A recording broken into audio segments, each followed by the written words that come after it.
should we be held accountable for her selection? And I think he said, oh, we have to be held accountable because she has a poor selection. Yeah, after speaking to you, you had a few words, and you know, Umar's watching. I'm gonna let you know he's watching. That was incorrect. That was just wrong. I beg your pardon? If we break down the numbers, when he said there's a poor selection of black men.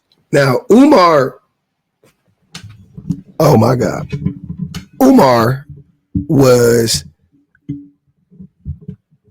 very much correct in that assessment. You know, I mean, we know Umar is talks out of both sides of his mouth, but that was very much correct what he said about men and how black men aren't viable options for women for the most part. I don't know how you could even like refute that, but he's going to try to refute this. I think this dude's take is interesting. I want to know where that comes from. 22 black million men in America. So you got 660,000 black men incarcerated. You got 500,000 black men who are LGBTQ. It's 460,000. But I added 40,000 for the down low brothers. You got 1.3 million with no job. Then you got 2.86 million addicted to drugs. So that's around 5.4 million black men out of 22 million. That would be 24%. But even if you stack it on top of each other, out of 22 million, you get to 5.4 million, 24%. How is that a poor selection? 76%, the vast majority of black men out here got a job. They're attracted to women. They ain't on drugs. Well, what do you mean by poor selection? There's more Antoine Fishers out here than Tyrones. Now, that was hilarious that he threw out all of those arbitrary numbers to try to disprove what Umar said, right? And essentially, what it boiled down to is this. There are a bunch of black men out there that don't cheat, don't beat, got a job. Don't cheat, don't beat, got a job. Ain't strung out on drugs, right? You're not going to talk about the alcoholism. I'm sure that's not in there because I know so many men that wouldn't count, you know, that wouldn't be counted in that drug stuff, but they're alcoholic and they act accordingly. They argue unnecessarily. Like alcohol makes you angry even when you're not on it. So you don't even know how you don't even know how it affects your relationship. A lot of people don't. Even when you're not drinking it, I'm saying, you know, like you drink every weekend or you drink every other day or every day or whatever. Like it's still in you. Like the effects of it is still in you. It shrinks your brain. It shrivels your brain up. It stunts your growth. Once you start to drink at a certain age, like if you started to drink heavily at 35, you will pretty much mentally remain around the age of like 35, 36, 37. Like, you know what I'm saying? If you drink heavily for 10 years, you'll be 35. You'll wake up one day and still be 35 mentally. You won't even grow mentally. So that's like what he was saying. Those numbers just they didn't prove anything outside of, okay, there are a lot of black men out there who have a job. There are a lot of black men out there not in jail. But that is the thing. When you actually ask men, but black men in this case, specifically, what makes you a viable candidate for a woman? The thing they come back with are 100% every single time. They never, ever, ever mention anything that has to do with the intrinsic value of the man. He wants to talk stats and he think he ate. I'm sure if you talk to this dude, he'll be like, yeah, man, you know, I'm a stats guy, man. I'm a facts guy. You got to come with some facts. Right? But let's talk about some other things that he didn't talk about. Infidelity. Lying, narcissistic abuse, financial abuse. How many of those, 75% of black men fall within one of or at least one of those categories? Now, when you start saying that, numbers start sounding different. We know about 50% of men cheat. So you can swipe 50% right off the rip, right? Right off the bat. Here, let me hear his math again. Here's math again. I'll tell you right now. Incarcerated. You got 500,000 black men who are LGBTQ. Okay. It's 460,000, but I added 40,000 for the down low brothers. You said it's 22 million black men. Okay. You got 1.3 million with no job. Then you got 2.86 million addicted to drugs. So that's around 5.4 million black men out of 22 million. That would be 24%. But even if All right, that's about 17 million black men, right? 16, call it 16 million black men. So 16 million black men, half of them cheat. 50% of them cheat. Now you got 8 million black men. Yeah, they got a job. I'm playing. We talking stats. These are stats too. 50% of men cheat, right? I've seen different studies. I'm gonna go the high on this one because I do think about 50% of men cheat. I'm not gonna go the low. I'm gonna go the high. The highest I've seen is around 50%. So I'm gonna say 50% of men cheat. The lowest I've seen is like in the mid 30s, like 35% of men admitted to cheating. Maybe and that's just men overall. Married men, I think, is like 35%, but men overall is like 50%, which I agree. Okay, so 50% of men cheat. So now we're already down to 8 million men. Okay. What percentage of these men are narcissists? I don't know. I'm just guessing. Probably half of them, right? Or have narcissistic tendencies that lead to some form of abuse in a relationship. So now you get down to 4 million, right? Let's keep going. How many of the 4 million that are left are financially, would financially abuse their woman? How many of the 4 million left have SA'd a woman or would SA a woman or sexually assault a woman? You want to say 1 out of 5? Fuck it, let's go 1 out of 5 of the 8. So what is that, like 1.5 million? Let's go 1.5 million. So now we're down to, I'm sorry, no, it was 4. We're down to 4 million. Let's go a quarter. Let's say 25%. So now you get down to 3 million black. Like when you start to look at it through like that, why did you start with those stats? Why are you cherry picking those stats? I'll tell you why, because once you actually start talking about other things, oh my God, it's not even up. All your numbers fall to the wayside. Now, part of me can't even blame that brother because, in all honesty, he was going to get that answer wrong no matter what, because men don't even know what it means to be a good man. You don't even know what it means, right? Listen to what men say makes you a good man. I see a great man. I'm talking about, I see a man that don't go to the club. I see a man that really go get the money, bring everything back to his wife, bring everything to do for his children. I see a man that love to spend time with his family. I see a man that I'm not disrespectful. If I don't know you, I won't talk to you. I'm not disrespectful at all. People paint me to be this monster. You can't go poke the bear with an arrow and get mad because he bit you. You can't do that. Listening to men talk about what it means to be a great, like, do you see how low the fucking bar is to be a great man? All you got to do is be respectful, bring your money home, and come home at night with your kids. Like, what the fuck are y'all talking about? Listen to how vague it is. They're never specific. They never actually tell you the qualifiers. It's never like, here's what I'm saying. If I wanted to learn how to be a good man, right? Like, and I'm going to these men to teach me, I'm looking for guidance. Giving me a bunch of platitudes, do you think that would help me? Saying a great man is a man that comes home at night. But comes home and does what? What am I doing once I get home? That's what I'm asking for. A great man is a man that shows up for his wife. How? How do I show up for my wife?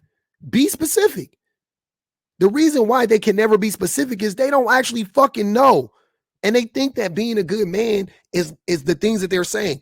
You go to work, you bring your money, most of your money home after you spend a little bit on whatever fuck you want to spend it on, and you spend most of your leisure time at home. Like, it's like, what the fuck? The bar is extremely low. I told Leah this. She was asking me about boys, and she was like, what should I look for? First of all, I said you shouldn't be looking in the first place, right? But I told her I can give you a whole list of what qualities make a good man. But I'm going to make this simple for you and just tell you this. Any man that creates distance between you and God is not a good man, because a man should have a relationship with God that allows you to have a closer relationship with God. So if he ever tells you or tries to get you to do something that is not of God's word, that's the type of man that you don't need to be around. Now, I'm not gonna say y'all, I'm not religious. And I'm not trying to shade any religious person that has any like faith or whatever, right? But I'm just saying, once again, you need to be more specific. You're talking to a child. How would she know? That's not a good man. Like that doesn't like, I'm not like, okay, that's a part of it. But what is, if my daughter asks me, what are the qualities I should be looking for? I'm going to be specific as fuck. Not only am I going to be specific, I'm going to exhibit those things too, but I'm going to be specific as fuck. Like I'm talking like, I'm going to be on some like, yeah, and you don't want to date a man that listens to music too loud when you in the car, because that means he don't want to listen to, like, I'm going to be giving her like real fucking jewels and gems, bro. Like, what are we talking about here? These vague ass fucking platitudes that you guys are talking about just leave me more confused. I ask more questions. So I asked you, what's a good man? Then you give me that answer. Now I have to ask you about the answer you gave me. I need you to unpack that. Then you give me another platitude and I need you to unpack that. Like, just cut to the fucking chase. But so frustrating how much men be just out here playing around. It's hilarious. Description of a man and his role is maintainer, protector, and provider. And the description of a woman is the comfort, the consoler, and the helpmeet of a man. And whenever two people are following those roles and striving to become the best at it, no, not a relationship that's given 50-50. Relationships are not 50-50. They're 100-100. Ooh. You got to be 100% of what you're supposed to be, and then she has to be 100% of what she's supposed to be. I hate when y'all don't understand what 50-50 means and you try to make it into this deeper shit, right? But never mind. Real quick, let me, well, I'll address the 50-50. The labor in the home and the labor in the relationship is 100. It equals 100, right? Because there's no greater percentage than 100, right? So it's 100%. 50-50 means you split that labor that is required in the relationship down the middle. That's all it means. That's all it means. It doesn't mean you do everything exactly the same amount, right? Because my wife may work more hours than me, but then that means that I got to spend more time with the kids, or I got to pick up the kids more. I got to help more with the kids. You know what I mean? Like, so my hours with the kids may go up, but my work hours may go down, right? But that's the overall number in the relationship. How many hours are required for my children? It doesn't matter who does it. It's your children need a certain amount of hours of parental guidance, right? Parental attention in a relationship, right? Just for an example, my sons need to be picked up every day. They need to be taken to school every day. We need to cook, clean. We need to do homework. I'm talking about the things we need to do for them. Cook, clean, do homework, pick them up, take them to practices, pick them up from practices. Do homework, do projects, get haircuts, you have to do some type of activity with it. Like, there's a certain amount of hours, let's say in a week or whatever, there's 15 hours or 10 hours of that, right? Okay. How many of those 10 hours do we need to do? I mean, how much, what percentage of those 10 hours am I going to take over or whatever, be responsible for? There's 10 hours. Like I said, if my wife works more hours than me, then maybe I need to do 7 of the 10. Maybe I need to do 6 of the 10, right? So boom, I do 6. She does the other 4. There you go. Same thing with work. We need to work for us to maintain the lifestyle that we have. Collectively, we need to work. We need to work whatever, 80 hours a week. Let's say collectively, we need to work 80 hours a week. Cool. But I work 35. So that means my wife has to make up and work the other, whatever. She has to work she has to work 55 hours. I'm sorry. She needs to work 45 hours a week to make up for my, but I'm doing 6 hours, I'm doing an hour and a half more with the kids, right? Okay, cool. Food needs to be prepared. You got to cook. It takes 4 hours to cook a week. So my wife is working, so I'm going to do 3 of the 4 hours. She's going to do 1 hour, right? So now we're even in that time with the kids between, like, that is what 50-50 means. And I'm just laying it out like that. And then there's mental load, and there's a mental load, and then there is an emotional load, right? Cool. How much of that needs to get done? How much time? Think about it in time. That's the way you do it. How much time do I need to dedicate to addressing or fixing this issue or this problem or whatever the case may be? If it's a mental problem, or if it's an emotional thing, or if it's mental labor, how long do I have to think about this, right? Until the task is done, right? 3 hours, right? 3 hours a week of mental labor or whatever, let's say, right? Okay, cool. So I'm doing 1.5, or I'm doing 1 and my wife is doing 2. And that can change from week to week. And it's just how much of, and then you look at that number overall in a relationship, it equals 100%, but how much of it did you do? And you should be trying to do as close to 50% as possible. Both people. That's how it works. Jesus Christ. I'm so tired of y'all turning 50-50 into this fucking think piece. It's not. It's really easy. Relationships are 50-50. They're supposed to be. They aren't because most people don't live up to it. Relationships are 50-50 because women do 75 and men do 25, or they do 80 and men do 20, right? But to get back to what he was saying, once again, what do we hear? A bunch of platitudes. What is a good man? Oh, it's a protector, a provider, and what did he say? Of a man, and his role is maintainer. Maintainer, a protector, a provider, and a maintainer. What is a maintainer? How do I maintain? You need to tell me that. How do I protect? Are we only talking about physical violence? That's lame. Is that the only way for me to protect? Oh no, there's other forms of protection. What do they look like? Okay, I'm a provider. Are we only talking about financially? What else am I to provide besides money, right? Let's get into the details, get into the minutia so people can really understand what the fuck you guys mean. Men are so vague on purpose. This isn't on accident. This is on purpose that men don't actually talk about what makes a good man. They don't, because once he articulates it, then he has to live up to that precise thing, right? But if he leaves it vague, then it's like, well, that's my idea of protection. That's my idea of providing. He can get away with that. That's my idea of these broad ass ideas. That's why you got to ask a motherfucker, no, what do you mean specifically? A man, a good man, defines himself by his ability to protect and provide for what he loves. For who he loves. Whether you want to go to Bible or go in the jungle, a male is a protector. He fights for the food. He brings in the stuff. And males aren't really that protective in, I mean, they protect, but they also hurt. But never mind. I'll let Mr. TD Jakes finish. But there's just more. When a man can't protect and he can't provide, he is, by virtue, emasculated. Some people have never known that. They don't understand that. And even though later they get married to a man, they are married to an alien because they think that he's a woman in pants. Wicked.